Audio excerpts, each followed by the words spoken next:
Good to see all you here who braved the snow. I have to say though that if I were like a complete stranger to this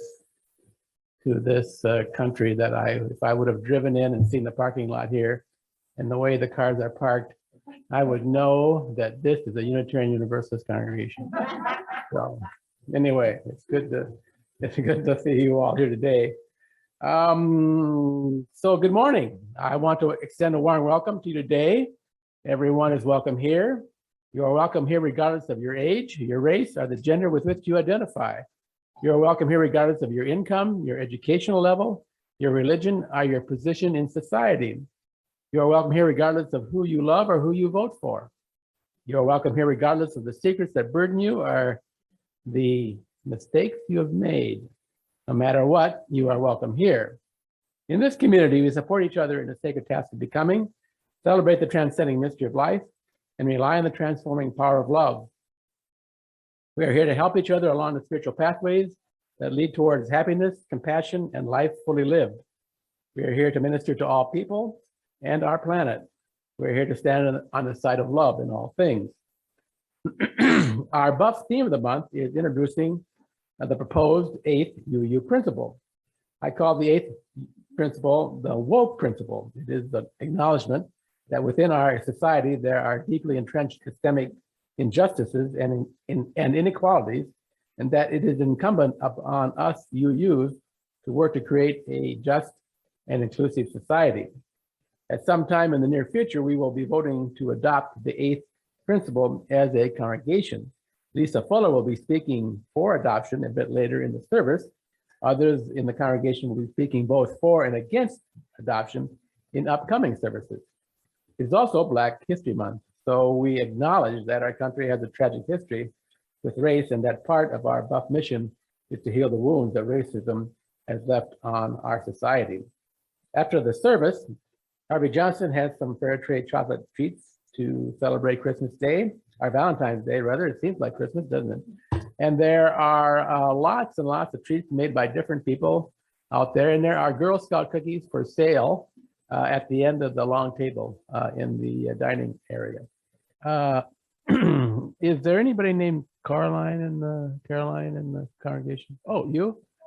Caroline, would you come forward, honey? And maybe Harvey would help you light the chalice while I read the words.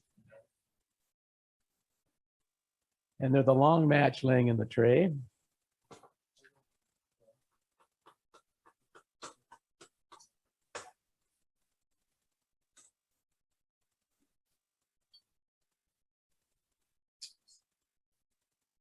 We light this chalice as a symbol of the fires of life that burn in us. Thank you, Tina and Caroline.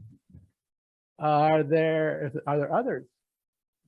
If not, let's continue with our service with our offering. And Harvey, if you want to pass the basket around, we'll just say the words that are on the screen, and then Candace can play her offering music. This fellowship is the community of ourselves. Its resources are our resources. Its wealth is what we share. As we contribute to the life of this community, we affirm our lives within it.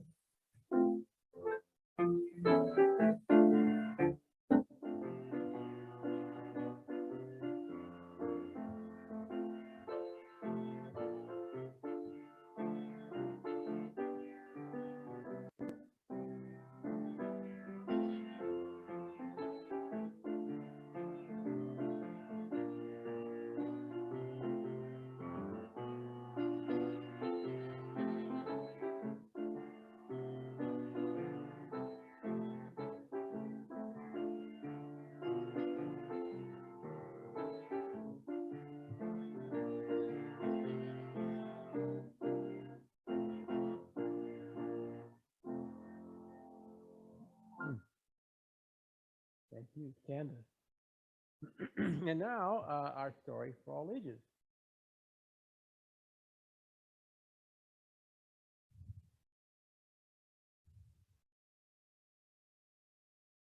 I'm just going to say a few words to introduce the story for all ages. We're trying to focus on Widening the Circle also in RE, and Tina has generously offered to teach the kids about Whitney Young. So we're going to have a little story about him. We're going to see a little video, but I'll give you a little overview first why we're focusing on Whitney Young. Whitney and his wife, Margaret, were the first African Americans to join the United Liberal Church of Atlanta, which is now the UU Congregation of Gwinnett. What's interesting is the church didn't originally accept African Americans, but they did change their bylaws to become an integrated fellowship. So Whitney Young was kind of responsible for integrating one of the, what would become a UU church. He studied at Harvard for a year through a grant from the Rockefeller Foundation, and he really accomplished some pretty neat things in his life, which you'll hear about in the video. He became the executive director of the Urban League for 10 years. He helped open up jobs to many African Americans. There was a lot more discrimination at that time. And he advised 3 US presidents. In just 1 year, he put 45,000 African Americans in jobs. He also pushed for some priorities that many of us would support, things like Medicare and Head Start. And he was so influential that he was memorialized at his funeral by President Richard Nixon. So we'll get to learn a little more about him.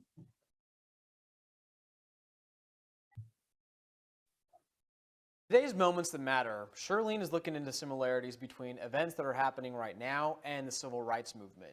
She and our photojournalist Nick Goldring take you to Lincoln Institute in Shelby County, where everything started for Whitney M. Young, Jr.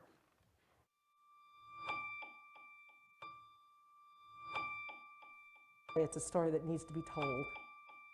He was respected by so many people, certainly by 3 sitting presidents. He was an advisor to President Kennedy, an advisor to Lyndon B. Johnson, and an advisor to President Nixon. Whitney Young Jr. was born on the campus of Lincoln Institute in this house. He served as president for the National Urban League and played a significant role in the civil rights movement. He was a part of the Big Six, and how President Nixon had even asked him to be a part of his cabinet. And he felt like he could do more for us as a race if he used his platform versus being in the cabinet. You can see the 6 leaders, which included his Alpha Phi Alpha fraternity brother, Dr. Martin Luther King. They organized the March on Washington for jobs and freedom. You can see Young in those historic photos. Young's parents also played an important role in history. Whitney M. Young Sr., who was the first African-American president of Lincoln Institute, certainly had his own prominence, as well as Whitney Jr.'s mother, who was the first African-American postmaster in Kentucky, the second one in the nation. The permanent exhibit in Young's childhood home would take you back in time. There's so much history, not just Kentucky history, but U.S. history that's steeped on this land. Whitney Young died on March the 11th, 1971, at the age of 49. He was overseas in Lagos, Nigeria, for a conference, and had gone swimming. And the story is that he drowned. There are a lot of people that suspect that was not the case, including his sister. He was a champion swimmer. She does not believe that he accidentally drowned. There are a lot of people that believe he might have been one of the civil rights leaders that was assassinated, but we'll never know. It's a big mystery. President Nixon sent his personal jet over to bring his body back, and at that time one of the Tuskegee Airmen flew that jet. Now that was special. His funeral was held in Kentucky with thousands in attendance, which included Reverend Jesse Jackson and Dr. King's widow, Coretta Scott King. The eulogy was given by President Nixon. The funeral procession, part of it, came back here to the campus and circled the campus. That was his last ride. Somebody was asking a question about what he would think about today. And I think there's some correlation between the 1960s and now because of all the things he did to fight for equal rights.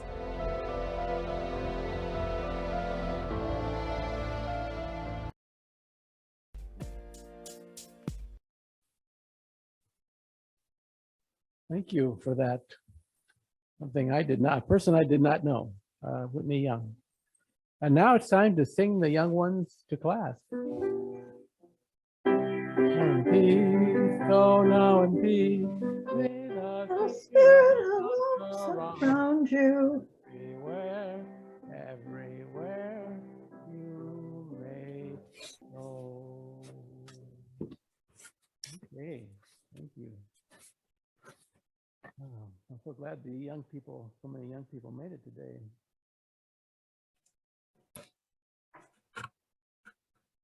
So now we have some special music. You've got to be carefully taught. From Julie on Zoom.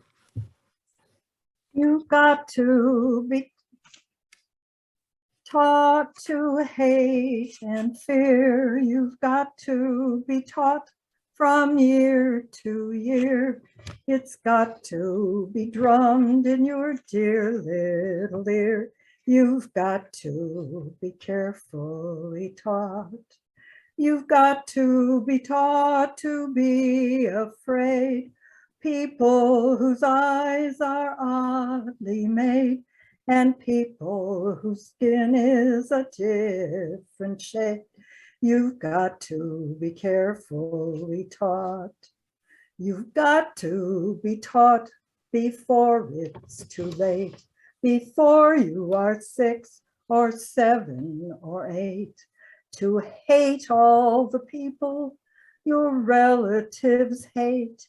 You've got to be carefully taught. You've got to be carefully taught. Thank you, Julie. Very true. Hate is something that is passed down through culture. Hate and fear. And now we have a message from Lisa Fuller, widening the circle of concern. Widening the circle of concern. Lisa. Thank you, Reverend Jim. Thank you, Julie. Last week, Beth LaFleur introduced to us the 8th Principle Project. Adoption of the 8th principle is meant to remind youths that we cannot be spiritually whole until we have successfully built diverse, multicultural, beloved communities with actions that dismantle racism and other oppressions in ourselves and in our institutions.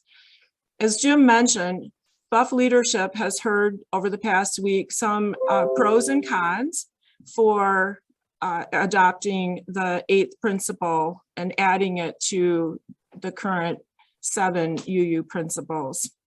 And we'll be hearing more from both sides of that issue in the coming week. The 8th principle charges us to bring beloved community into being. But how do we do that? A report called Widening the Circle of Concern, issued by a commission appointed by the UUA, provides some guidance.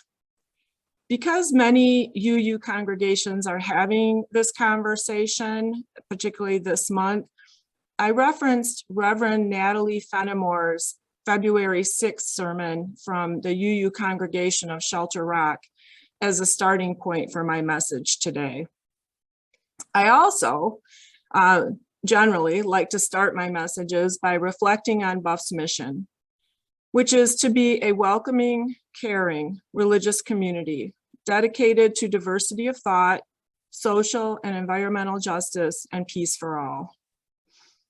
We aim to be beloved community where everyone is accepted, valued, and heard in the ways in which they wish to be accepted, valued, and heard, which may not always be the way we want to welcome them.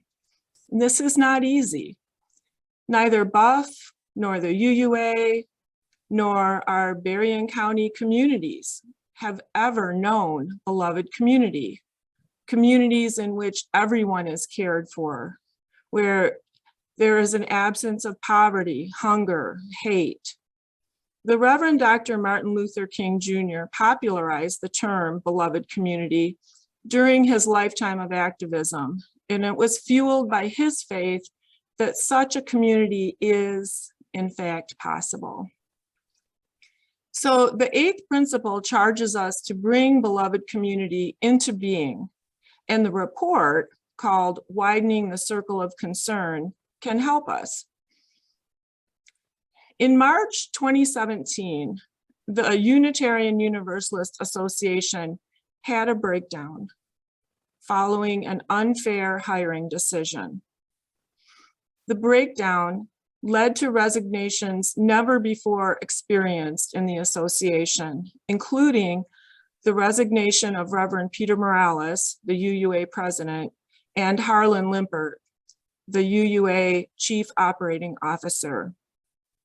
At that time, there was pain, confusion, anger.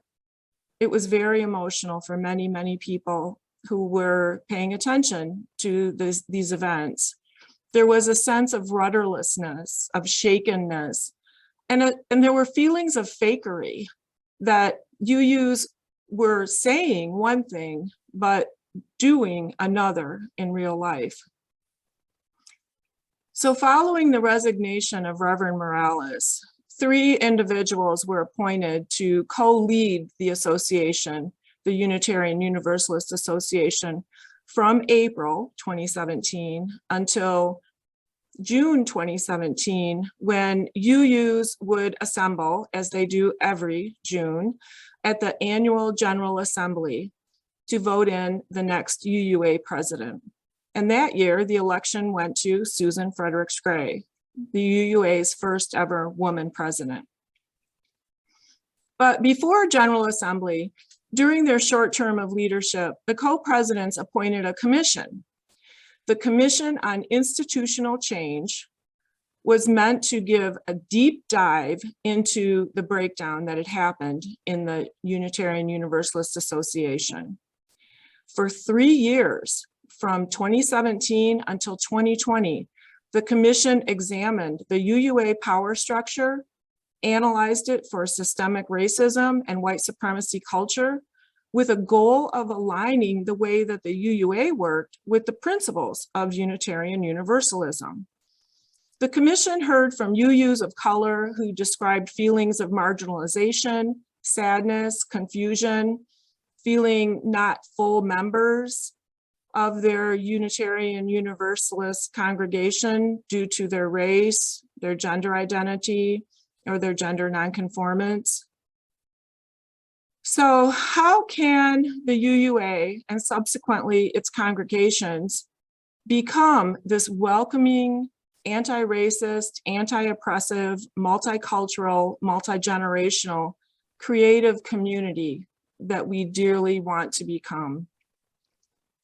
In 2020, the Commission on Institutional Change issued its report, Widening the Circle of Concern, along with its recommendations on how the UUA could embrace its commitment to being a transformational faith tradition, and how congregations could do the same. The Commission report is a roadmap for how Buff and other congregations might aspire to live the proposed 8th principle. The UUA and Commission encourage all UUs to read the report. It's available at uua.org, because putting words on paper is meaningless if no one reads them and if they are not acted upon. Next week's service will look at what Buff has done toward becoming a beloved community. And while we've done important work and made good progress, we are not yet in beloved community, and our circle could certainly be wider. So how do we widen the Buff circle? Well, 1, we can center around and lean toward prioritizing the perspectives of oppressed people in our services, in our RE lessons, and in conversations like we did today. We can hear stories from diverse UU communities, stories of UUs from diverse communities who have always been a part of Unitarian Universalism. For example, Joseph Jordan was born in 1842, a free man in Virginia, but still he experienced oppression during his lifetime as an African-American male. As a Baptist minister, Jordan preached that God would surely send his white oppressors to burn in hell. Then a friend gave Joseph a book, The Plain Guide to Universalism. And he read in that book the promise of God's salvation to all, the powerless and the powerful, the oppressed and their oppressors alike. Universalism says that everyone, no matter who they are or what they've done, is a child of God, worthy of salvation. So Jordan stopped preaching a message of vengeance and began preaching a message of respect and love. He left Virginia to study in Philadelphia with a Universalist minister at a Universalist church. And the people there treated him as a person, not a thing, as a fellow child of God, someone worthy of respect. The 7 members of the Universalist Ordaining Council found Joseph Jordan to have a clear and bright mind and gave him an unanimous recommendation for minister. On the 31st of March, 1889, Joseph Jordan officially became a Universalist minister, the first African-American to be ordained in the Universalist denomination. Now, as a largely humanist fellowship, we at Buff don't often hear about our Universalist roots or talk about universal salvation. But maybe in our journey toward spiritual wholeness and beloved community, Buff could plan a service honoring Joseph Jordan and emphasizing the universal salvation and grace of universalism that he held so dearly.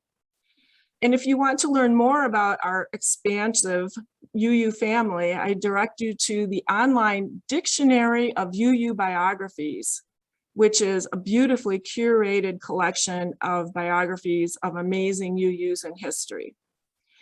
So as we talk of widening the circle, we must be in covenant together as we are right now. Every week we speak our great covenant to dwell together in peace, to seek the truth in love, and to help one another. And during our new member in-gatherings, we say, new members, we seek to be open and inclusive, respecting your inherent dignity, respecting your ideas, your vision, in times when it is easy and in times when it's difficult. We seek to be supportive, and we ask that you recognize our humanity. We will not always live up to our ideals, and when we fall short, we invite you to stay in relationship with us and help us bring more fully alive the spirit of love. Unitarian Universalism can hold the people who are oppressed and those tired of being oppressors, and Buff can be a place where no one stands alone, where we all stand side by side, drawing our circle wide.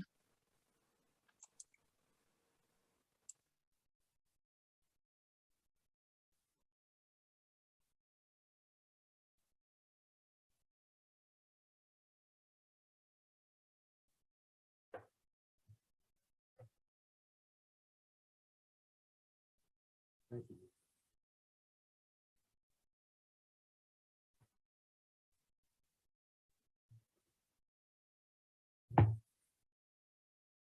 Good morning. I'm Nan Lundeen.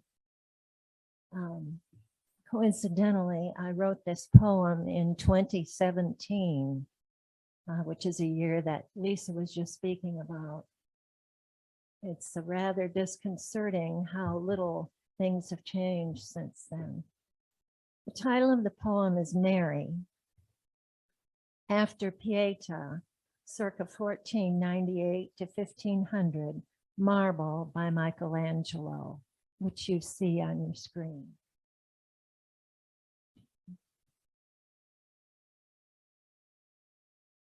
lifeless man-child draped over your lap. You are every mother. You are Sabrina Fulton, mother of Trayvon Martin, age 17, gunned down when he went out to buy Skittles. You are Gwen Carr, mother of Eric Garner, age 43, who died in a police chokehold over untaxed cigarettes. You are Samira Rice, mother of Tamir Rice, age 12, shot dead by police while playing with a pellet gun. You are Leslie McSpadden, mother of Michael Brown, age 18, shot dead by police. He was unarmed. Hold all grieving mothers close on your loving lap, Mary. They lack the power of resurrection.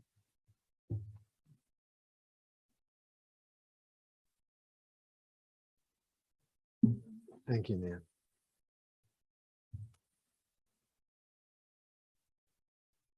I really don't feel like I have much to say after that. Thank you, Dan, and thank you, Lisa, for your lovely contributions to the service. I see that we are getting short on time, and I do want to get everyone out of here. So, and especially I want to get me out of here too, so I can get home. I had a hard time getting here. So what I'd like to do then is offer a short synopsis of my sermon rather than read the whole thing.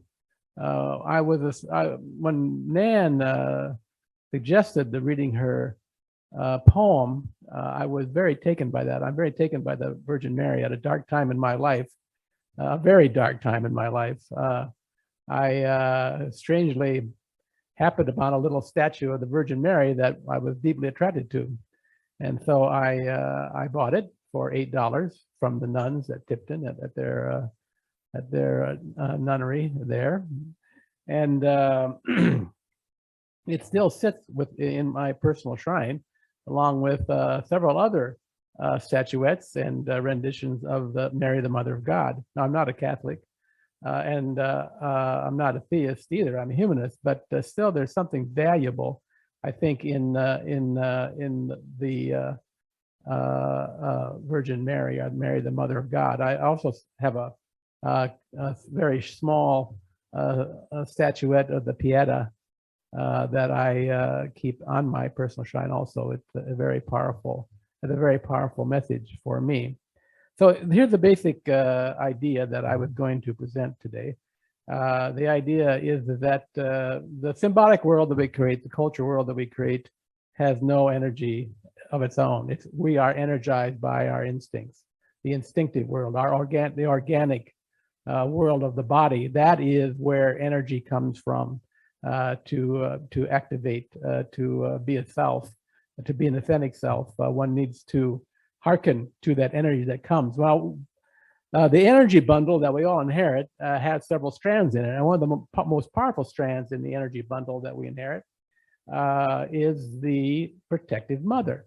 And I would, can someone show those videos? Beth was going to show those videos. Beth, all right, can you show those videos for us? Beth is coming. They show the, oh, okay. Maybe she's going to show them from in there. There's the computer set up in there. So something moved in the dead baboon's fur, a day-old newborn. It took a moment for Lachadima to notice. She's always been curious.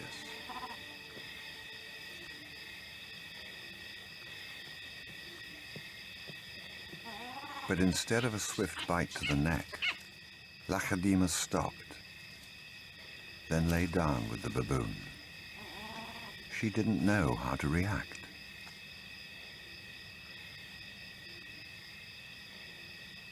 Hyenas would normally send her scurrying for the trees, but this time, she gently lifted the baby to safety first.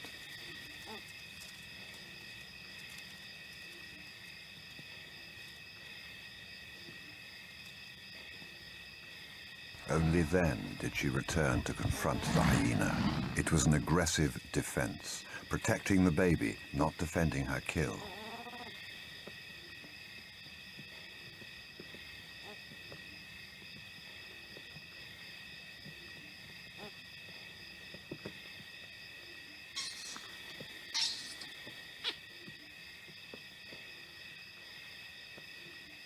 Lachadima's eyes never left the baby for hours, and strangely, this newborn started following her everywhere, reaching out to her, most likely imprinting on his new surrogate mother.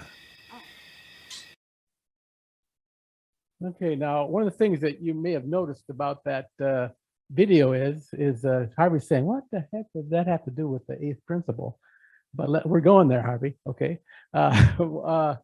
One of the things that you noticed, did you notice how the young leopard flopped down beside the baby? I've seen that behavior hundreds of times on the farm.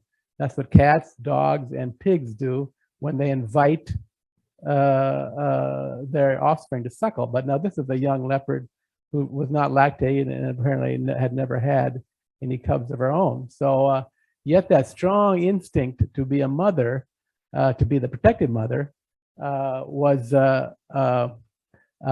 very, very prevalent. Now, Beth, can we show the next, we want to see that same protective movement in a human now. We're going to see that.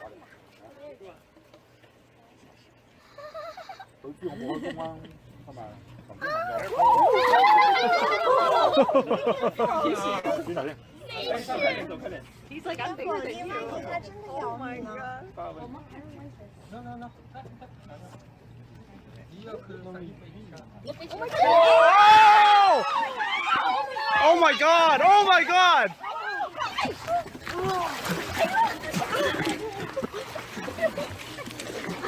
Oh, right. Wow. Are you all right?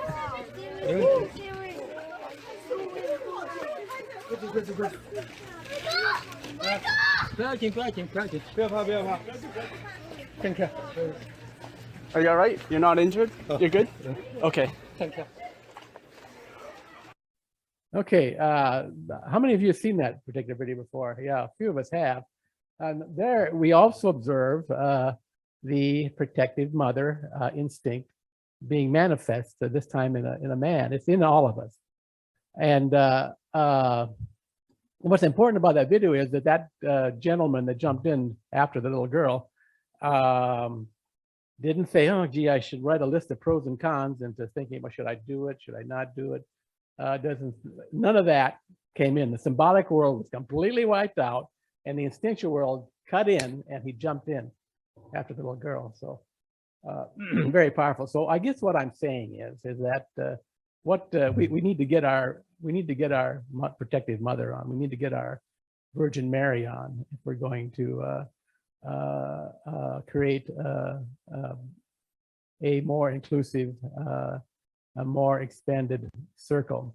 And it's very important to remember that you can be seduced by the symbolic world. The symbolic world has no energy of its own. The only energy that empowers the symbolic world is the world of instinct, your human instinct. And everyone's instincts are manifest differently because we're all unique human beings. To be an authentic person, one needs to find a way, a spirituality, and part of a beloved community as a springboard from which they can reconnect with that deep instinctive part of ourselves. And it's very important to remember that the protective mother, Mary, the Mother of God, doesn't just protect those that are broken.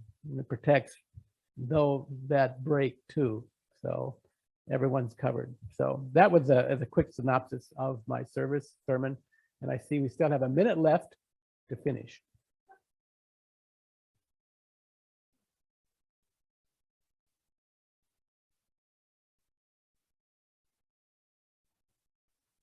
There's more love somewhere.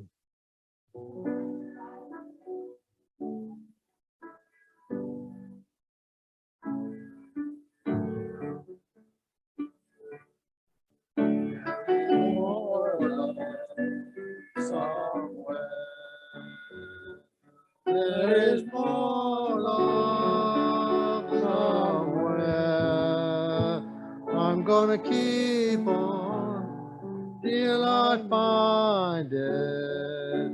There is more love somewhere. There is more hope somewhere. There is more hope somewhere. I'm gonna keep on till I find it. There is more hope somewhere. There is more peace somewhere. There is more peace somewhere. I'm gonna keep on till I find it. There is more peace somewhere. There is more joy somewhere. There is more joy somewhere. I'm gonna keep on till I find it. There is more joy somewhere.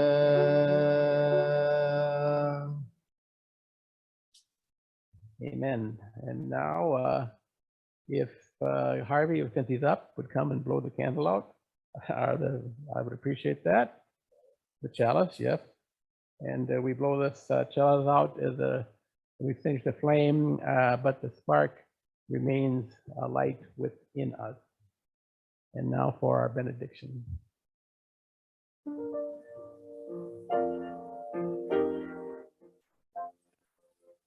Oh, peace perfectly, making peace from our circle, make abide in our hearts, truth that calls us to justice, with each other and see the love in our ring of friendship. Oh, indeed, perfectly, making strength from our circle. Go in peace, friend. Thank you for coming today in the snow and the wind.